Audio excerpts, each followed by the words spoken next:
Salut à tous les fans de WordPress pour un nouveau tutoriel sur WordPress Channel. Aujourd'hui nous allons voir une fonctionnalité intéressante permise par WordPress qui va consister à créer un plugin de fonction globale à votre site WordPress. Donc par défaut vous connaissez sans doute le fameux fichier fonction.php que l'on retrouve dans chacun de vos thèmes. Le problème c'est que dès lors qu'on change de thème, les fonctions ne sont plus activées au niveau de votre site, donc sur votre contenu.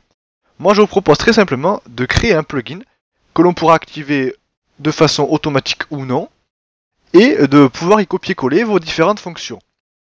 L'article détaille bien entendu les fonctions qu'il faut insérer ou non dans le fichier de votre plugin, et celles qu'il faudra conserver dans le function.php du thème.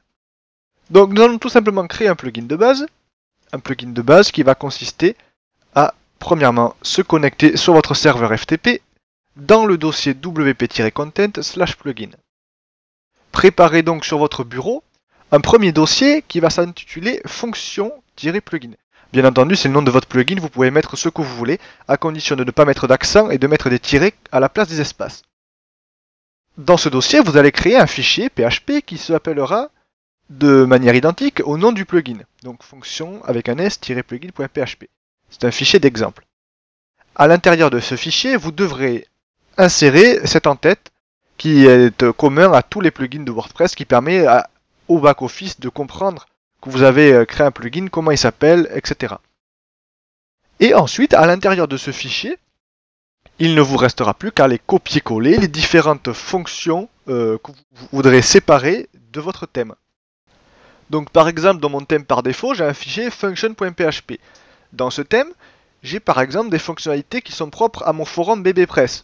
Autrement dit, qui n'ont pas grand rapport avec mon thème.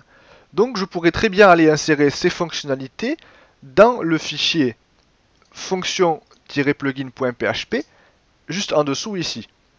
Et je pourrais faire ceci pour la plupart des fonctionnalités, comme les custom post type, les custom taxonomy, ou encore les shortcodes, les filtres, bref, tous ceux qui n'impactent pas sur le design, le thème de votre site.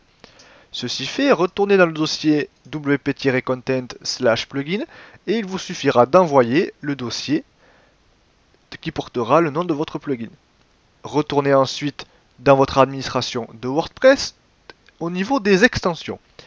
Et là, il vous suffira d'actualiser la page, puis d'activer un plugin qui portera le nom de celui que vous aurez donné dans l'entête du plugin.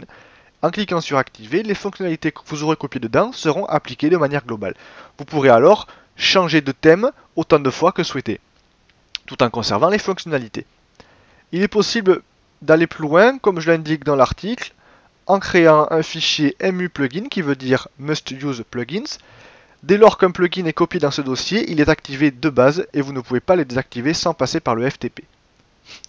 Eh bien, je vous dis à très bientôt pour un prochain tutoriel, en espérant que celui-ci vous sera utile. À très bientôt.